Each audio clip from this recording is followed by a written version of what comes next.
Are days when I just want to be a potato. I tell my husband this.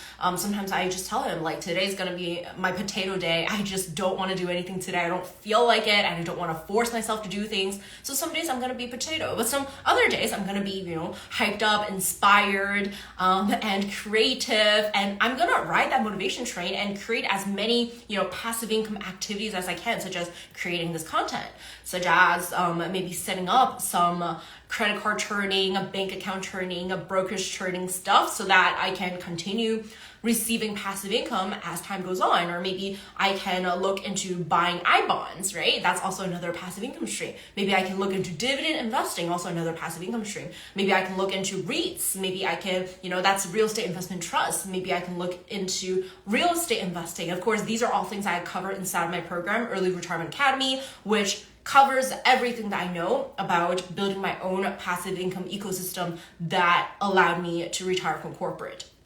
And I got a question on IG saying, can you help me please? Yes, DM me on IG, and we can start from there, right? We can start from there and we can talk about how we can work together, whether we're a good fit. And so going back to having a, neurodiverse brain, you really want to cut yourself some slack and remind yourself that you don't have a neurotypical brain, and that's totally fine. All you need to do is design your life in a way that works with your brain instead of works against it. And a lot of the systems that we currently have, let's say the corporate world, let's say a lot of patriarchy, a lot of you have to show up this exact same way. You have to fit inside of this cookie cutter. All of these things do not work for us. They work against us. And so when we spot these things, we have to be strong and say no to all these structure, because if we don't work well with structure, then let's just say no to structure. And it definitely takes a lot of courage. It's definitely not an overnight thing. I definitely did not wake up one day and decide to just quit my job cold turkey and to pursue entrepreneurship and pursue fire. That was not what happened. It was gradual, and I slowly felt more and more pain from the really rigid structure, from the 9-to-5 schedule, from the corporate world. And these pain, they accumulate and they harm my mental health, and eventually I said no. But it wasn't like snap of a finger. I just decided to quit my job cold turkey. That's just not who I am. It could be who you are, but definitely take notes, right? Really notice what is the world around you and whether that actually aligns with who you are as a person, aligns with how your brain works, because you cannot make maximum amounts of money if you keep on working against your brain. It doesn't matter if ABC successful person is totally okay with joining the 5 a.m. club if you're not a morning person, right? You can't just copy and paste someone else's structure and schedule and strategy and expect the same result if you guys are two different people. I know a lot of friends who are morning people, and they're oh, I have to wake up at 6 a.m. and or not even 6 a.m. 5 a.m. and I want to get my workout in by 6 a.m. and I'm just I look at them, I'm oh my God, that's intense. And I don't know if I'll ever join the 5 a.m. club. Today I woke up at 6:30 for my yoga class, and that was already a lot. And it's my first time waking up at 6:30 in a month. The last time I went to catch uni, to catch sea urchin. So definitely not typically a morning person, and I'm not going to follow someone's morning routine or join the 5 a.m. club just because other entrepreneurs say that is what helped them be successful, because we're all different people and we have to honor our differences. And we, if we don't thrive under structure, then don't. And also don't let anyone else's advice or tips or experience define you. In the past, I also heard a lot of things about how ADHD people, they don't like structure at all, they hate routines. And so I kind of listened to that, and I went down that path, and I was oh, I have ADHD, and ADHD people supposedly don't like routines, so I'm just gonna get rid of all my routines. And I realized that I was miserable, honestly.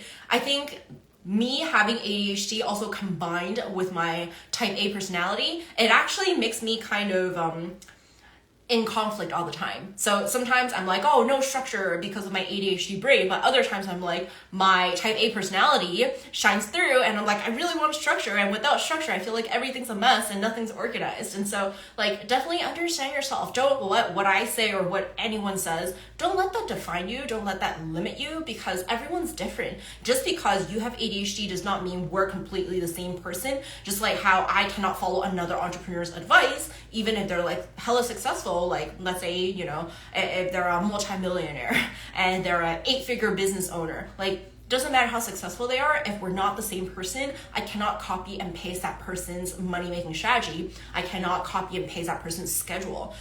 Try different things on, right? Like life is, I like to think of life as a big experiment. There is no absolute right answer, and it's all about trying different things on. Like imagine you're just going dress shopping, right? You're just shopping for a wedding dress, for example, and you're just trying different dresses on. You're not going to settle on the very first dress you try on. I don't think a lot of us would. And so just try on different dresses, see how they feel, walk in them, you know, experiment with different dresses. Just like, you know, in life, experiment with different income streams, different experiences. Think like a scientist, and you just run different experiments, and don't get too attached with the outcome, because no outcome is permanent.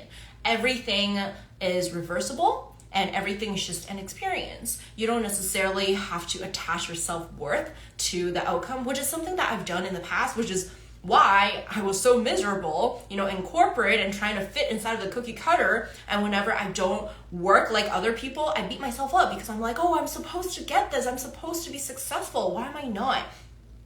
Like, just be kind to yourself and understand that with a neurodiverse brain, your brain just works differently, and that's fine. And you just need to design your life differently than what, you know, most neurotypical people do, and that's completely fine. Like all you need to do is to have a deep understanding of yourself and build income streams based on who you are.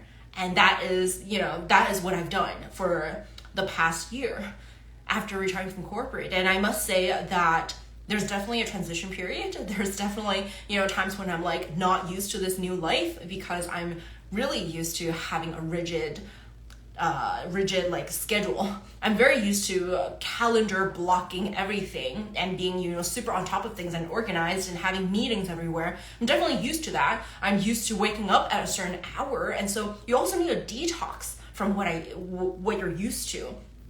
It might not feel good at first. You might have to detox from it, and then after, you know, a year or several months at least, you look back and you're like, oh, I made these changes and I feel better now. I don't beat myself up as much. I'm kinder to myself. I'm more compassionate towards myself, and I'm actually making more money, surprisingly. Even though I'm not like, you know, pushing myself to work 24/7, I'm actually making more money, and that's definitely my experience. Like, ever since I quit that, you know, corporate structure, there was definitely a period of time when I felt super weird. I don't have to wake up at 8 a.m., 7 a.m. anymore, and I can wake up whenever I want to, and I can work whenever I want to. Like, that sounds like the dream, but for someone who's so used to being in the corporate world, that's actually really weird to not have something to wake up to not have a boss breathing down your neck. Like, that's actually really weird. And so it definitely took me a couple months to get used to it. And, you know, after a full year, I'm finally like, hey, I'm getting the hang of this. I can self-motivate. I don't necessarily have to wait for a boss to motivate me to do stuff, and I can just do stuff whenever I want to, and I don't feel as much guilt when I'm resting. But of course, like, these things can happen, especially if you're so used to just having structure in your life, if you're so used to having a 9-to-5 lifestyle. These things can happen. You have to detox from these, you know, toxic work, hustle culture, you know, grind and hustle 24/7. Like, you have to detox from that, and that's to be expected. That's totally normal. I did not know it was normal when I was going through it. So I was like, hey, Cherry, like, what's wrong with you? You should be grateful. You should be so happy that you can live life completely on your own terms, don't have to wake up to anyone, because that's what people tell you. Like, if you can live this flexible, flowy life, like, you have to be so grateful. But no, I did not feel grateful. I felt super bad because I was not used to it, and everything felt weird, and it felt like I was doing something wrong, and there was so much guilt. And so here I'm just gonna tell you that initially, when you adopt this new approach to life that actually fits better with your brain that actually aligns with who you are more, it can feel weird. It does not always feel good. Resting does not always feel good. Sometimes you can feel shame, you can feel guilt, and that's completely normal. But give yourself some time to adjust. And of course, like I always say, life is just a big experiment and you just have to try on different things to see how you feel. And with that being said, I'm gonna head over to my yoga class. My 2-hour yoga class is my second class of the day. Ever since retiring from corporate, I've been super active. So I like literally don't take off my workout clothes anymore. I'm just like living in my workout clothes all day, every day, because I am just always working out and there's just no point in changing. And I love that. I think I cleared my closet. I got rid of most of my work clothes. I don't think I have any like work professional clothes anymore because they don't bring me joy. And I'm like, I'd rather have a closet full of yoga pants and, you know, workout clothes, sports bras than like work professional clothes. That's just not my vibe.